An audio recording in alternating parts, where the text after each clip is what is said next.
Hello everybody and welcome back. I'm Carex and we're going to be taking a look at our first completed zoo in Planet Zoo and just touring through what essentially was the African zoo. We have every African animal in the game in this zoo, and we started with the tropical, and I think we need to break this into two parts because the zoo's kind of big and I want to kind of highlight the animals that we've done in their habitats and archive that on the channels just so we can look back and remember the good times and the good builds. And we had the Nile monitors here, and then we had the bongo over here, and the warthog. And yes, the warthog are classified as tropical and grassland. So we did all the tropical animals first, which include the warthog. But these were the first three habitats that we started our zoo with, right? That we got a profiting, functional zoo, and we're able to make money so that we could go on to bigger, better things. And we bought each of these for cash. This is a franchise mode zoo. We bought all of these animals just for regular money, not conservation credits. We hoarded our conservation credits very aggressively. I think it was a long time before we ended up actually buying an animal with conservation credits. So we were able to get tons of them just with regular cash.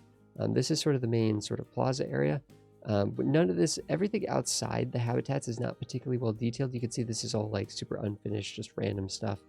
So outside the habitats, very not finished. We did some work here, like you could see that there's some foliage work that I did to kind of fill space back here to kind of make it look more sort of filled, I guess. And we did some work in here and stuff as we go into the grassland section.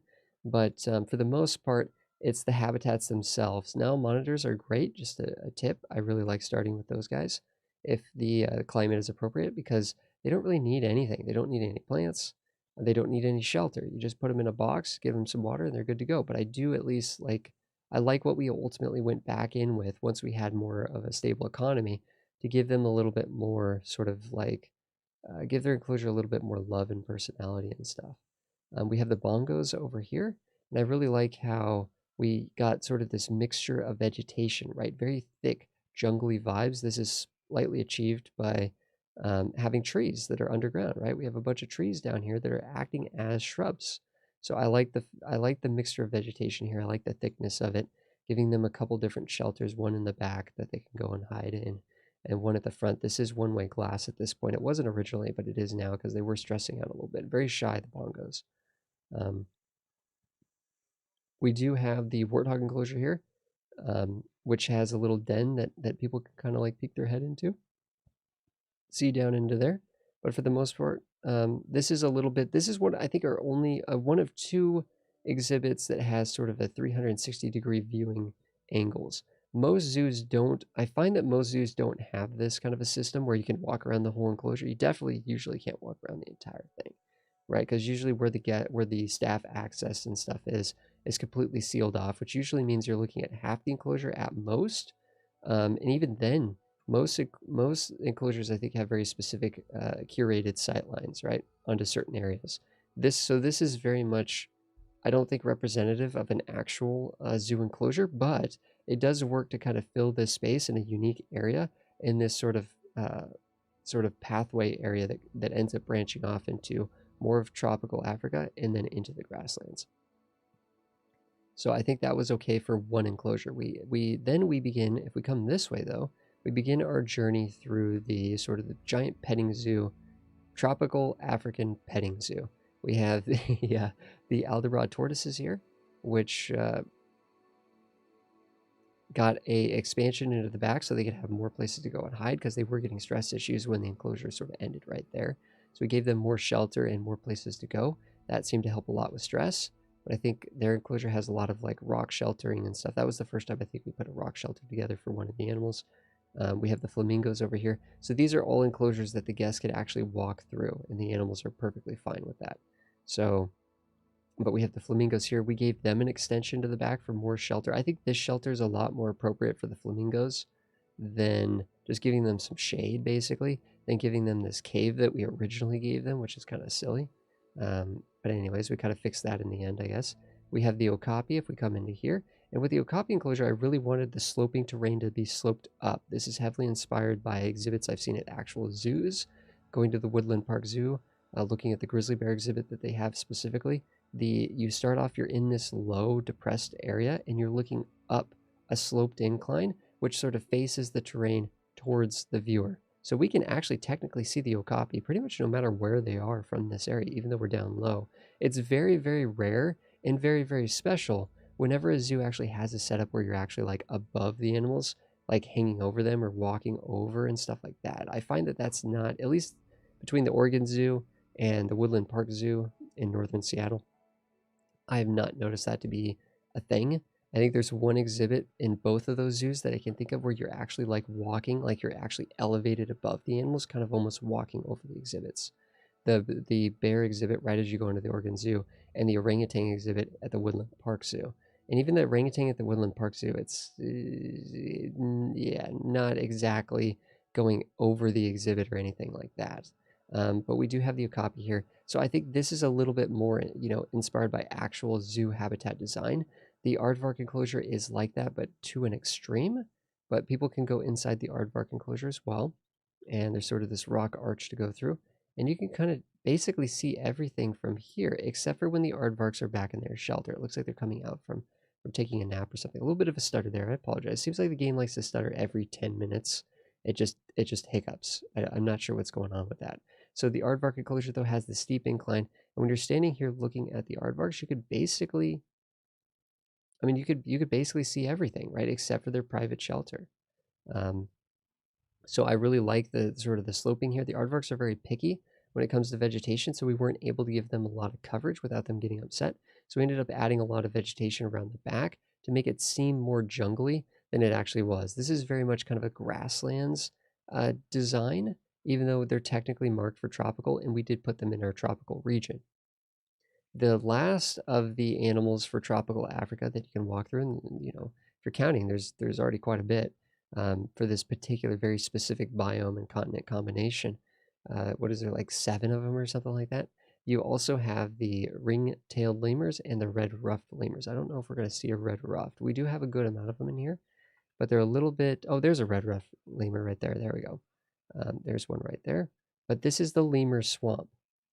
This is the Lemur Swamp. We could fit up to 60 lemurs in here, 30 of each kind. It's kind of crazy, but I don't think we ever got up to 60, but I think we've gotten to 30, maybe 40 before. As long as there's one male and a bunch of females, apparently it just works. But this is the Lemur Swamp, and I really like this sort of wind through the Lemur Swamp. The lemurs, of course, have full reign over the whole area. The outer ring of water keeps them in. The outer ring of vegetation blocks the sight lines from the outside, so people could stop here and take a peek. Maybe if the lemurs are climbing on this thing, you could see them from here. That's cool. But it does really invite you into the Lemur Swamp so that you can actually go and hang out with the lemurs more up close and personal. We did have a little bit of a food court thing here. This is one of the only places we actually detailed that was outside of the habitats. Most everything is habitat based. We did some filling, like I said, with vegetation, but this was actually a little bit more thoughtful in terms of how we put that together. If we come over here, the funny thing is, a lot of these exhibits we actually built later. So to go with the chronological order here, let's go out to the 4-8 mountains. So if we look out here, we have chimpanzees, mandrills, bonobos, and the gorillas. We actually built the gorillas first, but they each have their own mountain. And you can look at all of the enclosures from this upper platform that overlooks all 4 of the African apes. But if you go through the ape trail, you actually get some really good sight lines on sort of where the apes might be hanging out on any given day. Very heavily inspired by the orangutan exhibit at the Woodland Park Zoo, which has like 7 different sort of viewing areas, but they're very specific. It's like you're viewing, and then all of a sudden you're in the jungle. You're in the jungle. You can't see anything. You're not looking for animals. You're just walking on the trail. You're going to the next area. You're in the jungle. Da da da da da. Right, and then you get like a specific sight line on a specific area. Right, maybe it's a tree that they like to climb on. Maybe it's some toys that they like to climb on. Maybe it's the place where they eat. Maybe it's the place where they sleep. Right. So here's this viewing area, and then you're back into the trail. And I really wanted to make all of this jungly. I wanted to do all of this in jungle sort of theming and vegetation, but honestly, it just the time, right? The time. I just didn't want to spend like a full week just placing down rocks and trees. As cool as that would have been in many ways. Here you could see inside. So if you go around the ape trail, you actually get all the different little shots on the actual apes. Like here, if you're checking out the bonobos from here, you can get some really good shots on them from here that you might not see from this upper balcony just by, you know, being up there in sort of the lazy spot, I guess. The bonobos actually have their, the bonobos have the Pirate Cove. Over here we have the mandrills, which the mandrills have the thickest vegetation, just no particular reason for that. It just turned out that way.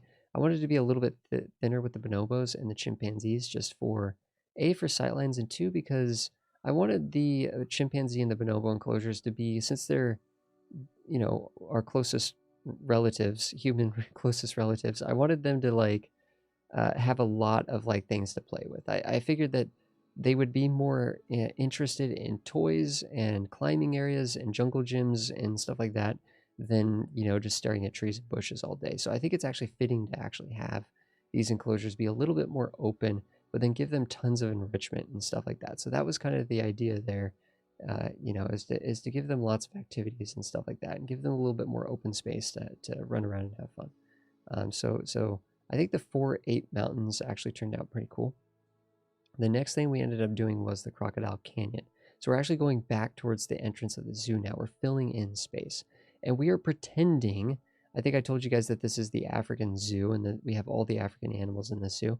We are pretending this is the one sort of thing that we have to kind of extend our you know, suspension of disbelief here a little bit. We are pretending that these saltwater crocodiles are Nile crocodiles instead of the Indonesian, Southeast Asian, Northern Australian saltwater crocodiles. We are pretending that these are the African Nile crocodiles. But essentially, this is the Crocodile Canyon down here. And this was the first structure that we ever built, the first viewing structure that we ever built. And I think it's actually turned out pretty good. A lot of people, the thing is, the people that view the crocodiles actually use this specifically. They specifically come and stand here and look down at this food tray and see the animals down there. They don't really stand around here and here, even though they could. They don't. I like the fact that they do use the shelter. It seems like there's something going on there. They do know to use the shelter. However, no one's really watching it right now. Not really sure why that is. I'm noticing that there's not a lot of guests actually looking at animals right now for whatever reason. We have the Neola over here. This is a little food court area, not particularly well detailed, just kind of thrown in. And we have the Neola over here. These guys are like, I guess, the antelope of the jungle or something like that. Don't really know much about the Neola. Probably not saying that right either. However, we have them with a thick sort of jungly environment here. Kind of a low ticket animal, kind of like the warthog. This is a little warthog-esque. People just can kind of see them as, oh yeah, that's cute, you know, cool, awesome. As they're walking by and going to the 8 mountains or going to the giraffes. So it's not really meant to be a big draw. It's just meant to kind of fill space and just kind of be an interesting thing to look at as you're cruising through. Here we have the giraffes, and they are marked for tropical and grasslands, so not just grasslands. So we ended up doing a tropical giraffe enclosure with this sort of overlook. This is a little bit of a higher elevated overlook, which I think is actually fitting for giraffes specifically, because usually enclosures for giraffes actually try to get the giraffes to be about the same height as the people. They try to like allow you to you know, basically kind of like hang out with each other sort of on an equal level. Which I think we accidentally put the overhang a little too high. We should have probably lowered, all of this should have been lowered just a scooch. But I think for the most part, the vegetation work that we did in here, the waterway around here, down at the base of it, I think the slope of it, the whole look of it, I think ended up turning out pretty well. The staff entrance down here, this hidden staff entrance down here, that sort of goes tunnels down there like that, I think is pretty clever. They have a shelter over here. It's probably not enough shelter for them, but people can actually sort of come into here and hang out in the giraffe house, which is again very sort of true of many actual zoo giraffe enclosures, allowing guests to get very close and personal and see them as they're sleeping or eating or standing around in their shelters. But yeah, I think we did a really good job on the giraffe enclosure overall.